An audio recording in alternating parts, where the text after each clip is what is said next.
Ready? Here we go. Wednesday shout out. Shout out time. Here's a shout out just for you. You support me, so I support you. Today's shout out is for Daily Dan's Good Stuff.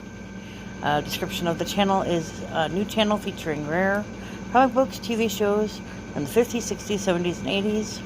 You know, the good stuff. Most of the stuff I don't recognize on his channel, even though I am a 90s kid, 80s kid.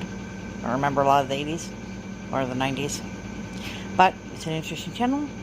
So if you're interested in older stuff or you're from an older generation, check it out. Like, share, comment. Let them know we sent you by. Have a good day. All right, Mr. Joseph, go ahead. Okay, well, today's topic we're going to play with a battle in World War II. And I've studied this war in about multiple directions. One operation that comes to mind was called Operation Market Garden. Now, this happened after D-Day, after the Falaise Pocket collapsed, and pretty much we had the Germans on the run.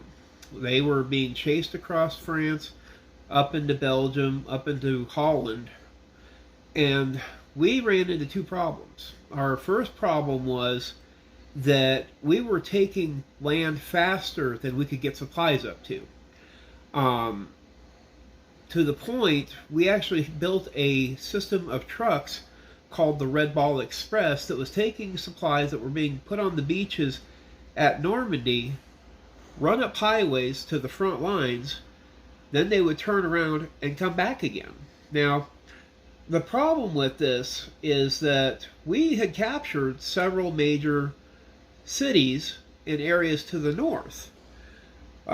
One of the most recent ones that we had taken was a town called Antwerp, a nice port, had access out to the North Sea. The only problem we had was that the estuary that leads out to the North Sea was still in German hands, so we couldn't use that harbor. The other problem that we ran into was that there were plans that we had in place to use airborne forces for almost a month before Market Garden finally got greenlit. The problem is that in a number of these cases, actually 9 of them, by the time we got ready to take and use the airborne forces at the last minute, we had to cancel because we captured them. You know, we would have loved to have dropped them in early, but the need no longer presented itself. Well, the way Operation Market Garden was designed was kind of the brainchild of a couple generals. One of them was Bernard Montgomery. He was, again, if you remember an earlier video, a key person in North Africa.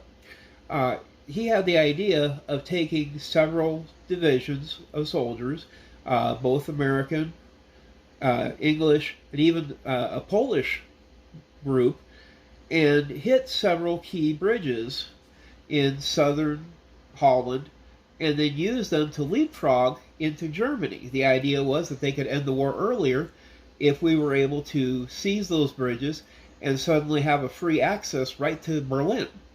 Kind of genius, actually. Well, two problems presented themselves that a lot of people looked at. And, of course, hindsight is beautiful. You know, here it is, X number decades later. The first one was this operation might have actually worked maybe 1 to 2 weeks earlier, because at that time, Germany was very haphazardly falling over itself trying to get away from the Allied forces. They were retreating on everything and anything, from bicycles to horseback to stealing cars. They did not want to be anywhere near the front line because literally we were just rolling up the roads. The second problem that they ran into, this one is the critical one. Again, there was that estuary up there by Antwerp.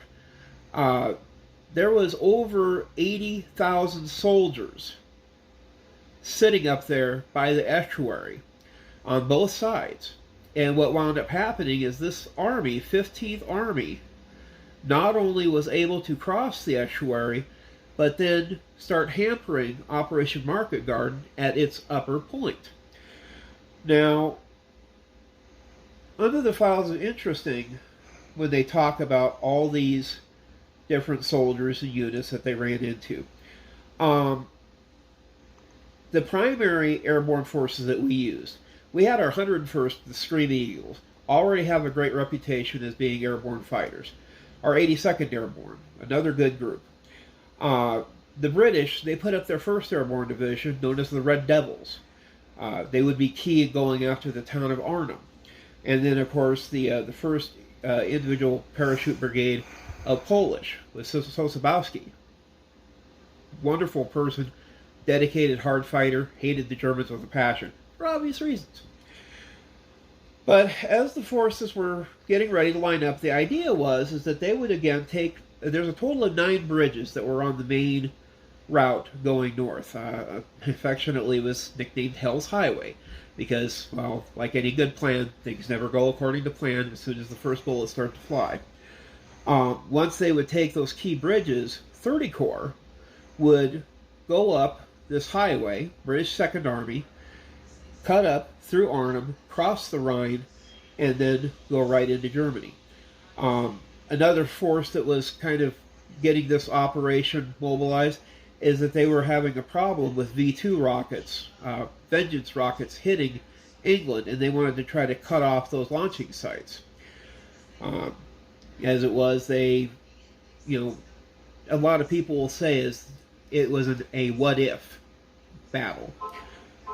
When they first started out, to give you an idea of what it looked like when they originally launched this thing, okay, imagine gliders, 6 planes wide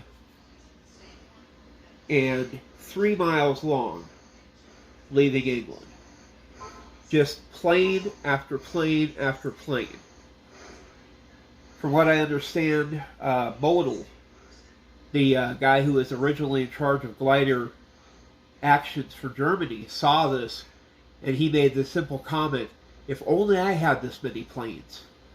He was impressed, which is, quite a feat for them to not only have that many gliders handy, but then, of course, they got to the one point and they separated into their 3 areas. Now, the staging areas became kind of key to this. The first group would take and go in near a bridge called Grave, another one called Saône, Vigo. The second group would concentrate a little further up the road near a town called Nijmegen, one of the bigger key bridges. We'll talk a little bit more about that in a few minutes. The last one, and this one was the critical one, this was Arnhem. Now, Arnhem is kind of like the cherry on top. It's the very farthest one. It's what crosses the Rhine. It would become critical because, like anything, if you fail to take any one of these 3 sections, the whole operation is toast. Now, the other part of the problem that they ran into with this operation, because it took off so far down the calendar, the Germans were starting to reorganize into their positions. Words was coming out of Berlin. Model was supposed to go by the canal and reorient and redevelop a division to help defend against Allied incursions. They wound up taking Bittrich's 2nd Panzer Division and moving it out of what they were worried was Patton's range. So they put it all the way back, you guessed it, in Arnhem. Now, for those of you who don't understand the problem with this, usually airborne forces don't handle well against German tanks. Unfortunately, they didn't teach them to drop in with anti-tank weapons for some reason. Something about paratroopers usually are asked to defend a position for 2 to 3 days and then get out of there, or get relieved by that time. As it was, one of the commanders of the Allied forces, Browning, told the British, oh, you only need to defend the bridge for 2-3 days at the most. We'll talk a little bit about that experiment later, too. But as it would go, day 1 would take off, and pretty much the Allies had no problems with their initial launches. 84% of the gliders landed on or within 100 meters of their landing zones. previous operations where night drops were resulting had forces scattered up to 19 kilometers away. Can you imagine marching for 12 hours, for 12 miles in the middle of the dark? The only major problem that they had was when they landed up by Arnhem, is that the forces were landed, they said in the dry area, they weren't wrong, 6 to 8 miles away from the bridge, which meant not only did they have to land, orient, then they had to march through the town to get to the bridge.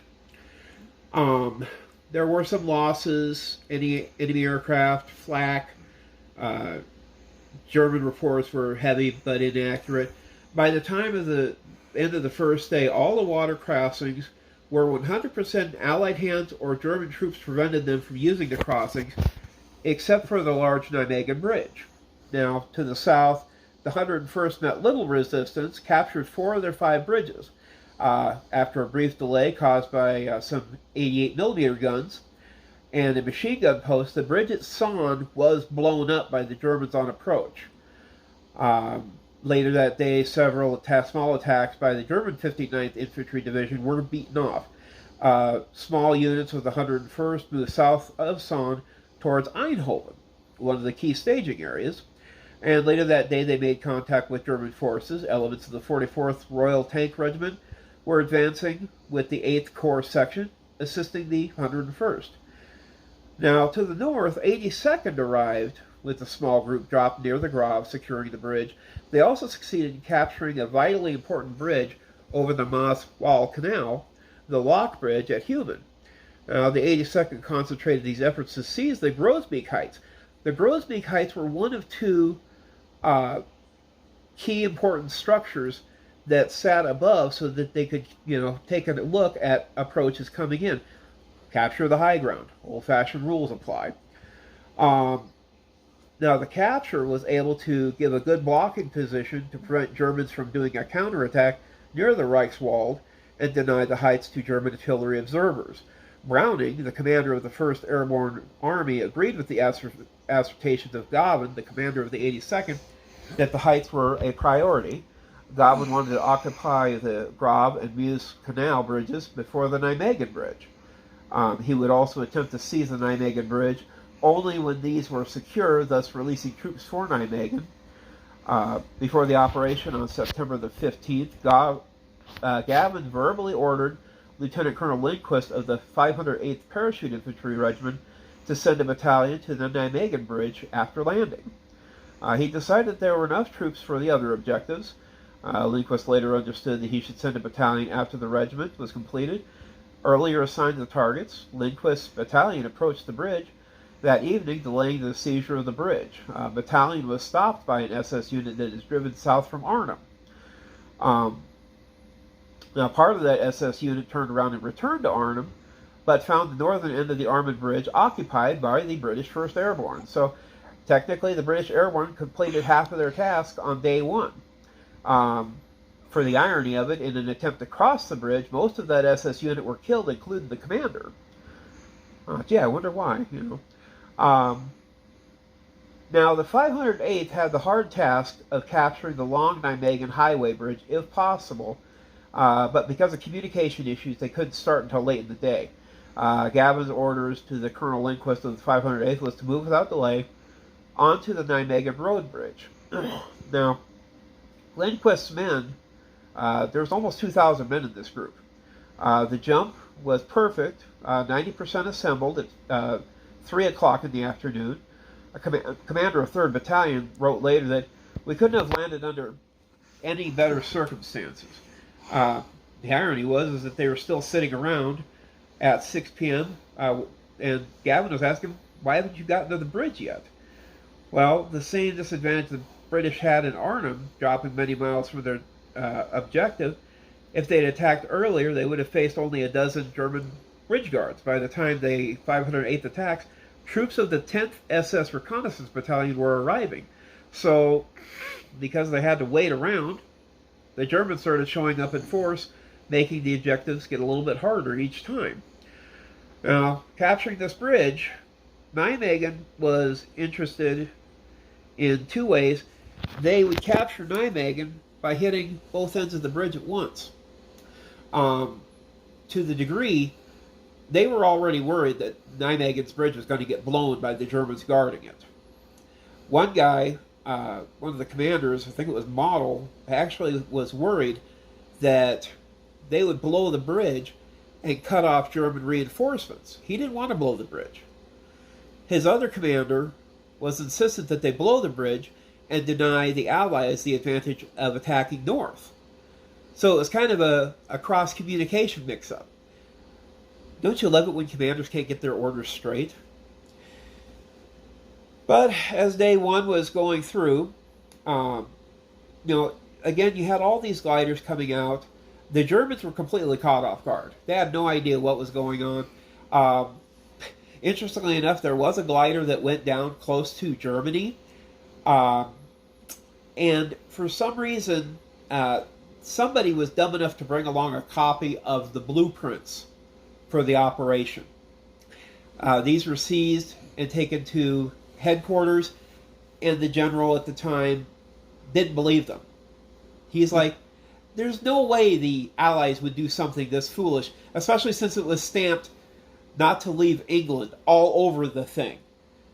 He probably thought it was another one of Patton's stunts like they did in D-Day when, Patton had this army full of inflatable tanks and, mythological stuff. But anyway, after the initial landing, the British were tied down in Arnhem. They had the northern end of the bridge. They were trying to get forces into Arnhem to strengthen their position there. The problem was those tanks were already there, and so they were starting to run out of time. Interestingly enough, the British knew the panzers were there in Arnhem. Not only did the Dutch underground let them know, but they even sent Spitfires over with reconnaissance cameras and took photos. But the British, after being told 9 times, I'm sorry, we got to cancel this, we're not going to do this right now. They were like, we're sending you guys. To me it was a waste of men, but, maybe they thought they could pull off a miracle or something. And they almost did. But anyway, as the forces were working their way, going up, a couple cases that they ran into up in Arnhem. A veteran, Tom Hicks of the 1st Parachute Squadron of the Royal Engineers, described problems that paratroopers faced. Germans had guns that were outranging ours. We had no artillery with us, so we just couldn't lay off and pick you off any kind of thing. If we wanted to get a gun out of action, we had to send a patrol out and do it a kind of a man-to-man operation. Now, 2 of the 3 battalions of 1st Parachute Brigade were slowed down by small German units of a training battalion, which was quickly established a thin blocking line covering the obvious routes into Arnhem. Now, one of my favorites, Lieutenant Colonel John Frost of the 2nd Parachute Battalion, advancing eastward along the southernmost route into Arnhem near the Rhine, found it largely undefended. So he was basically able to walk right to the bridge. They were joined at the bridge headquarters, led by Major Tony Hebert, as the brigade's only other unit to reach the bridge. 2 attempts to capture the Steel Arch Bridge in its southern approach failed. Of the other battalions, 3rd Parachute Battalion had covered only half the distance when they halted for the night, and the rear column was being under attack and needed time to catch up. 1st Parachute Battalion was similarly fragmented, yet pushed on around the flank of the German line throughout the night. Frequently skirmishes resulted in making little more progress. Eventually what would wind up happening is that the northern end of the bridge formed a kind of a neat little horseshoe of forces trying to hold out for, 30 Corps coming up, while a second position was being set up just outside of town in an area called Oosterbeek. The Hartenson Hotel out there, very beautiful hotel, before it started getting shelled, was to become a key player in this entire battle as well. Well, as things went along, 3rd Battalion under Captain James Clemenson ambushed the German staff car and killed the commander of Arnhem's garrison, Major General Frederick Kusen, as well as his aide and his driver. Now, one of the other problems that they ran into, communications. The first problem that they ran into was when they airdropped communication sets down in Arnhem, they had packed the wrong crystal sets. So they couldn't communicate with each other, and as far as they go, they couldn't communicate with the aircraft that would later do supply drops, which is kind of bad when your supply drop areas get overrun by the Germans. So any supplies that normally should be falling to you, whether it be ammunition, food, medical supplies, if they're being dropped into the hands of the, waiting Germans, they're not doing you very, very good. And this was one of the problems that they ran into. Some of that loss of communication between the bridge, divisional headquarters was expected due to the 8.1 miles that separated them from the main radio, which was a Type 22 set with an effective range of only 3.1 miles. British radios did not function at any range.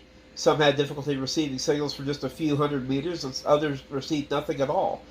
I mean, you'd almost be good as standing on top of the steeple of a nearby church and yelling, and hopefully somebody didn't shoot you. Two of the, when they were talking about different frequencies, that's another issue. Two of which coincided with the German and the British public broadcasting stations. Other theories had been advanced to explain the greatly reduced range of the 1st Airborne Division radio sets. Thus, communication between 1st Airborne was poor, while German defenses were being coordinated and reinforced. A fellow named John Greenacre's study pointed out that radio communication failures were experienced by the division before, were warned about prior to the operation, and provided to bring an extra field telephone wire. The more powerful WS-19 HP set was used by the 1st Brigade on D+1. So then the only means for calling for air support was through 2 special American units dropped at the 1st Airborne Division. These units were equipped with Jeeps, Jeeps having the very high frequency crystal sets.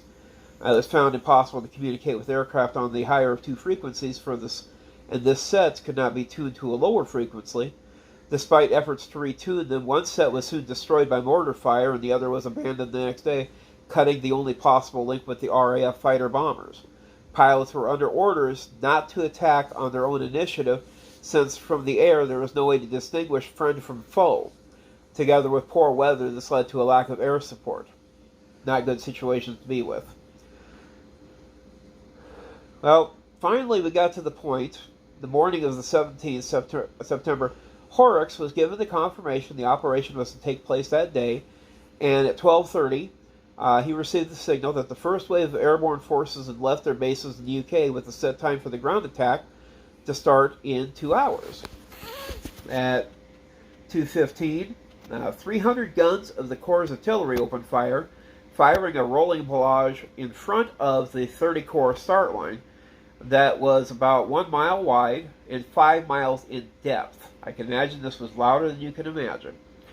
A barrage was supported by 7 squadrons of RAF Hawker Typhoons, firing rockets at all known German positions along the road.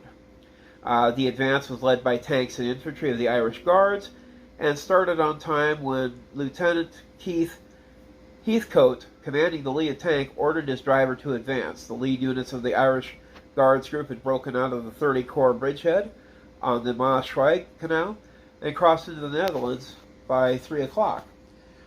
After crossing the border, the Irish Guards were ambushed by infantry and anti-tank guns dug in on both sides.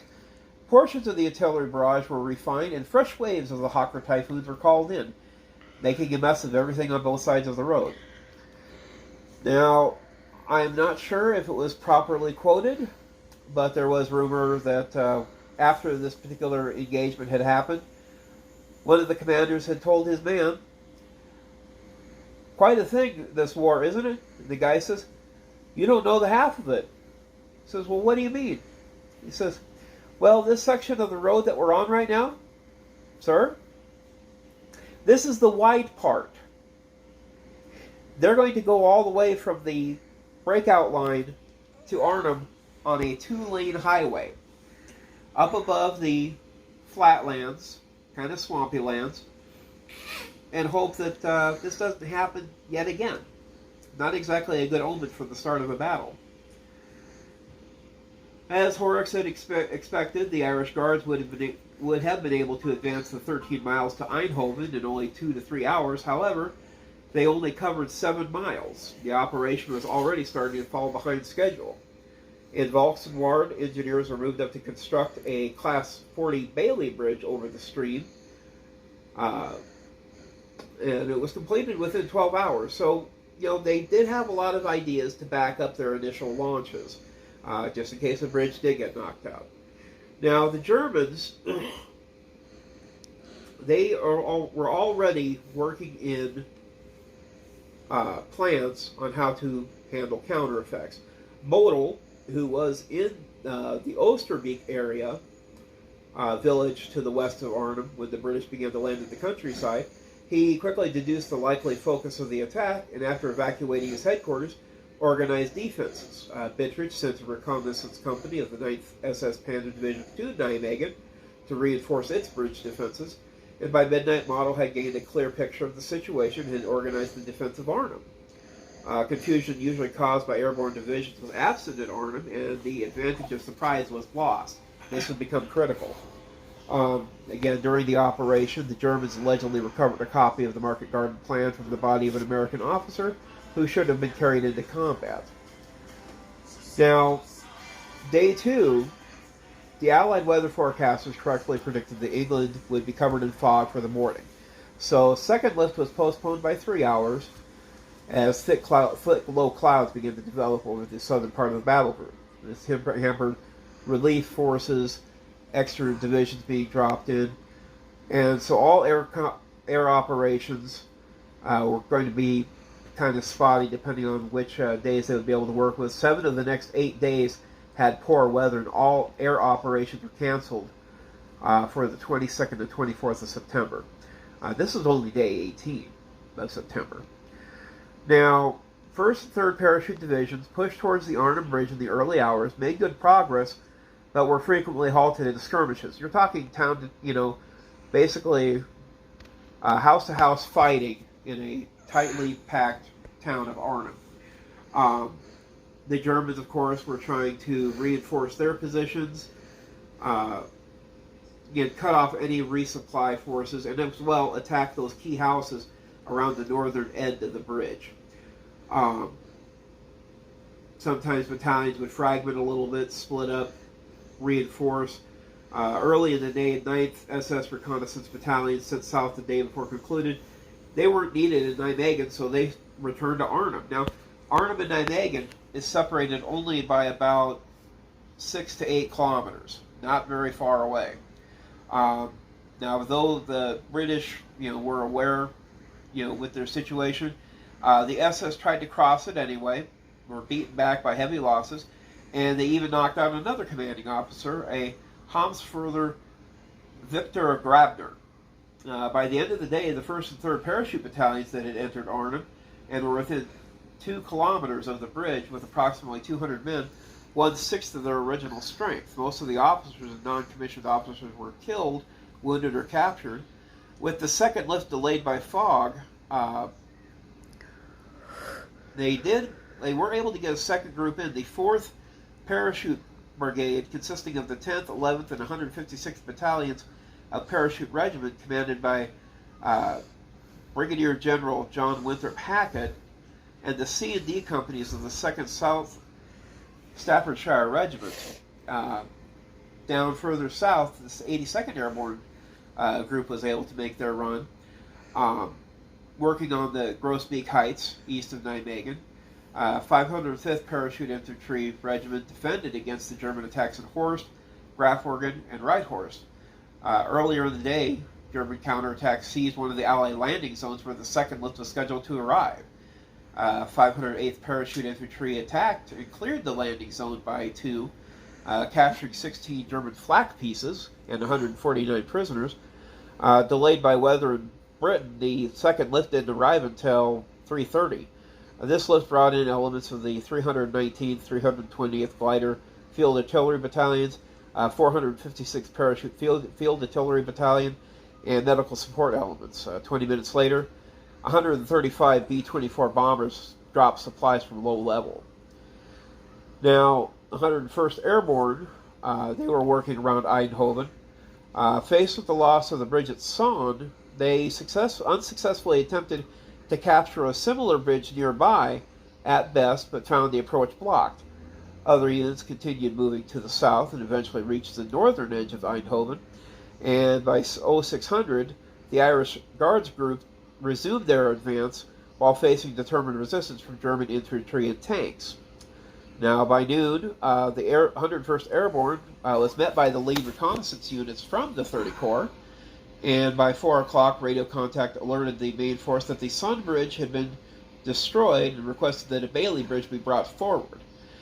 By nightfall, the Guards had established itself in the Eindhoven area. However, transport columns were jammed in the packed streets of the town, then being subject to German aerial bombardment during the night. The Corps engineers, supported by German prisoners of war, constructed a Class 40 Bailey Bridge within 10 hours across the Wilhelmina Canal.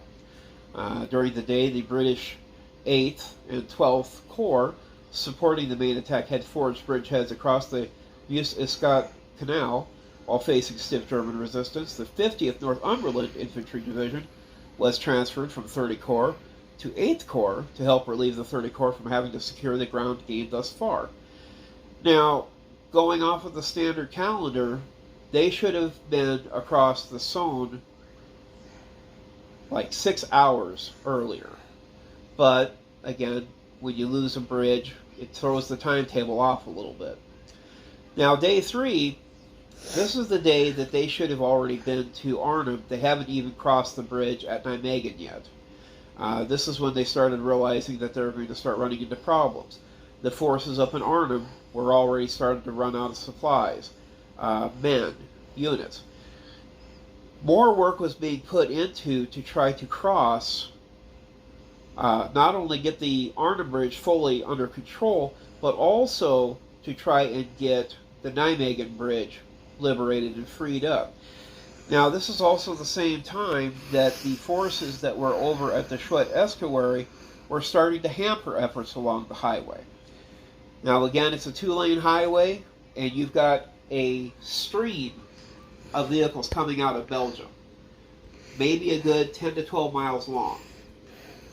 If a vehicle gets hit, gets blown up, gets surprised by an anti-tank unit, basically it stops up the whole process, and they've got to wait for a bulldozer to push the tank off to the side. And supply lines, same critical problem. Now, they did have infantry that were trying to help, march along these columns, but even the Dutch underground were like, every time we trained for these operations, we never took this highway. We're surprised you guys did, but what could you say for the commanding officers? Now, as things went along, they finally got the idea back up the line to 30 Corps on how to take Nijmegen. They had to get some boats, and they said, yes, we've got boats. They're about 5 miles down the way. Can you get them to us up on the front of the line? And sure enough, with some time and some effort, they set up what has been later referred to as the Second Omaha Beach Landing. They wound up, at first they wanted to go at dawn. That wouldn't have worked. Then they wanted to go at 10. That didn't work. Finally, with some help, they were able to set up an operation to cross, and let me get the numbers exactly here, because what wound up happening is they had done smoke screens with some artillery pieces. They put canvas-sided boats onto the river, and as they were sailing across, the wind blew the smoke screen out. And so they were virtually sitting ducks. Halfway across the river, they just kept paddling. When they got a chance, they would take shots at the other side, but they successfully crossed the bridge and got to the far end of the Nijmegen Bridge. Now, as things would go on, Arnhem's situation was deteriorating rapidly. There was one point there where they were able to make they were able to make a small truce to let their wounded be taken care of by medical doctors. Some people thought it was a foolish move because they figured that by letting the Germans come in and take the wounded out, it was giving the Germans a chance to move up into positions where they could cover the British positions with sniper fire and stuff. Depending on which way you look at it, at least people that are captured have a chance at medical care. You know, a lot of it depends on how they felt. The other thing to realize is that the British first, they held out a lot longer than they probably should have.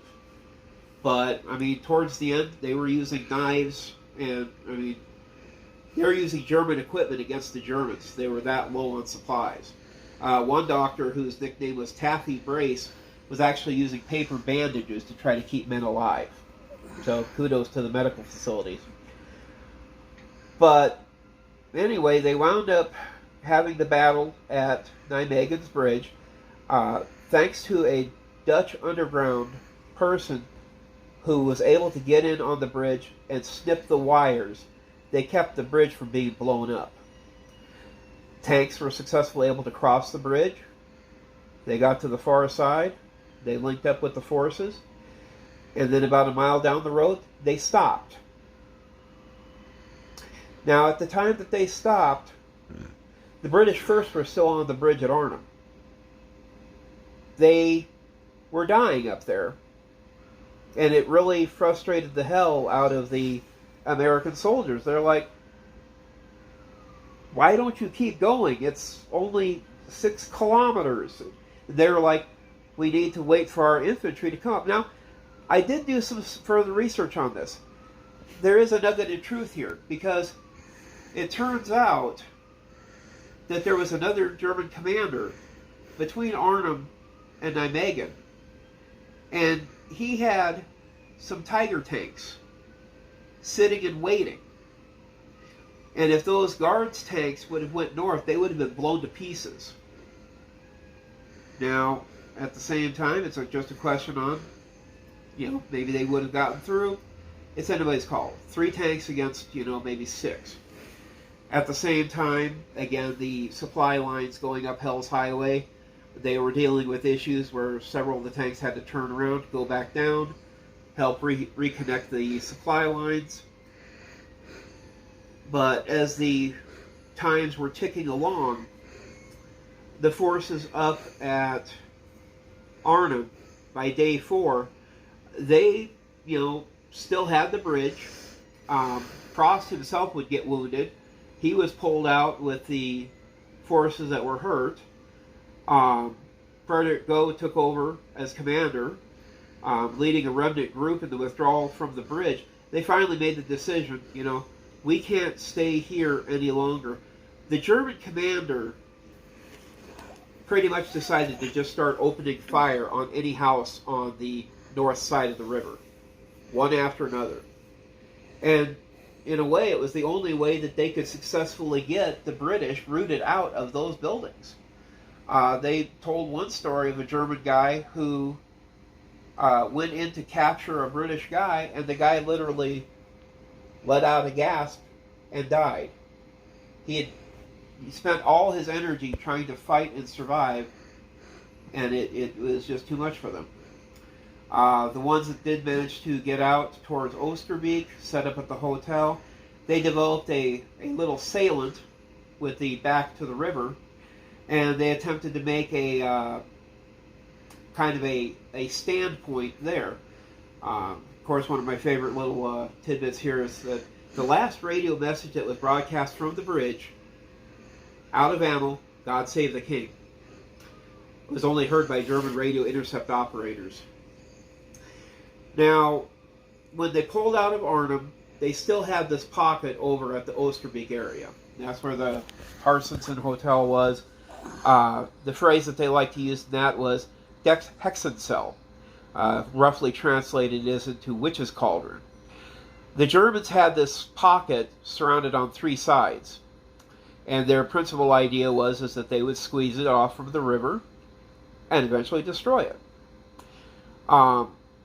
As the Allies continued to try to move north, they understood they couldn't get to the bridge anymore. They tried to swing up towards the river on the other side. This is when the next drop of airborne forces would come in. So Sabowski's men were dropped on the south side of the river, and they made several efforts to keep this going. And what wound up happening is that, of course, by this time the Germans had an idea that what airborne forces were coming in, and it kind of turned into a turkey shoot. Several of Sabowski's men were basically shot parachuting down. Others were shot when they tried to make an attempt to get into the Oosterbeek perimeter. Given a couple more days worth of efforts to try to get supplies into the Oosterbeek perimeter, didn't go over very well. The final decision was made. They called it Operation Berlin. And it basically was that they were to try to pull out. Now, the interesting part with the Operation Berlin was that the forces that were in the pocket made every effort to make it look like that they were staying there. You know, they put wounded people in the slit trenches. They would replace healthy soldiers with guys that were bandaged. And so the loyalty of 300 British soldiers helped lead to almost 2,400 folks escaping over the Rhine River and to fight another day. The sick thing to think of is that over 10,000 people were dropped, and only 2,400 got back out. But as things went, the one folks I have to feel sorry for the most is probably the civilians in Holland, because here they thought that their days in the war were over. And they had to pay a brutal price for it that winter when the Germans decided to cut supplies and almost starve most of Holland to death. But this is Joe for the Bud Files, a little bearded historian newsflash. You folks have a good day, and for Sue, Angel, you folks have a good evening.